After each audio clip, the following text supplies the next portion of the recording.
جيم في الالتيميت رويال من رحله وصول الكونكر. وهنا بقى نزلنا يا اخواتي مدينه لوبوفيكا، وهنا بقى نبدا نلوت يا اخواتي. بس انا عايز اسالكم سؤال، هو ده السيرفر المصري بتاعنا لما كنا بننزل في اي مكان بيبقى اول زون بيموت فيها بتاع 30 ولا 20 واحد؟ هو ده السيرفر بجد بتاعنا حرفيا يا اخواتي؟ السيرفر بقى مرعب، فيه بيبقى فيه عدد في اخر الجيم وفي اول الجيم، فما تعرفش السيرفر ده بيرانك ولا بيبوش، ما تعرفش انت نظامه ايه. فما علينا، هنا لوت بقى اخواتي معاه الام 4 ومعاه السيكا والدنيا رايقه، بس نقص له خوذه. وهنا بقى نبدا نتحرك ندخل زون بقى يا اخواتي.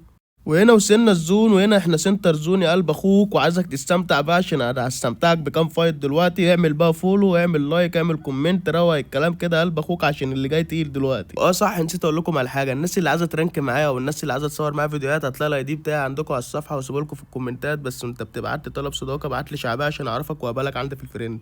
هنا كان في ناس ورانا، فهنا مسكت النداء من غير اي كلام. صاحبي عمل لي مارك ورا الشجره، فهنا مسكت النداء حدفتها ورا الشجره، المفروض تشيله ما شالتوش، فمسكت واحده تاني سخنتها. وهنا بقى انا شفته بالظبط فحدفت النداء دي المفروض برضك تشيله ما شالتوش، فهنا مسكت السلاح ضربت بري فاير، هو دخل في البري فاير. المهم هنا شيلته يا اخواتي. وبعد ما شيلته صاحبي هيروح يفنشه او يروح يلوته، فهنا بقى وببص كده عليه لقيت واحد بيضربه كان هيغفله. المهم هنا عملت عليه ردة فعل، فهنا شيلته كفرت صاحبي. وهنا بقى يا اخواتي شلت الاتنين دول وبقى معايا 2 كيل. وهنا سمعنا صوت عربية من غير أي كلام، مسكت الام 4 يا قلب أخوك ولقيتها معدية، رحت فاتح السكوب، رحت ساحب الأولاني. المهم هنا رحت ساحب التاني.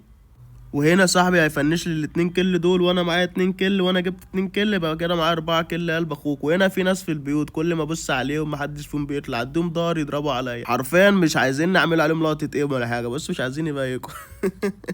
وهنا في واحد غفل واحد صاحبي، لكن ما طلعش واحد، طلعوا 2 ما تعرفش جم منين.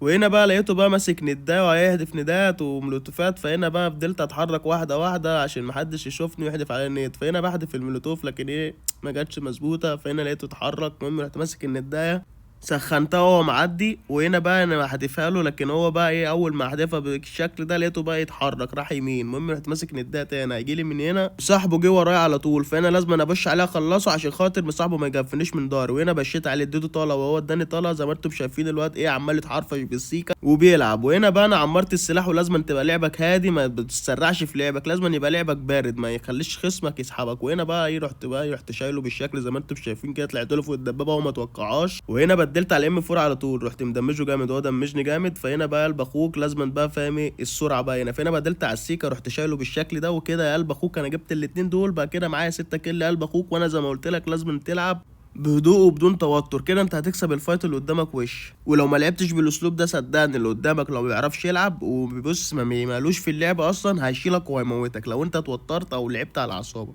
هنا بقى في 2 معرفش جم منين يا قلب اخوك، زي ما انتم شايف كده انا اتفاجئت بيهم. فهنا في ملوتوف جات ومش عارف، انا مت موتة غدر ما متش موتة فايت، ودي اكتر حاجه تعصب اي حد ان يموت غدر. وهنا بقى كان نفسي اجيب لكم الجيم وين اخواتي، بس اعمل ايه غدروني. وهنا بقى لو وصلت لاخر الفيديو ما تنساش اهم حاجه تصلي على النبي في الكومنتات وتعمل لايك وفولو وكومنت عاد نشر الفيديو.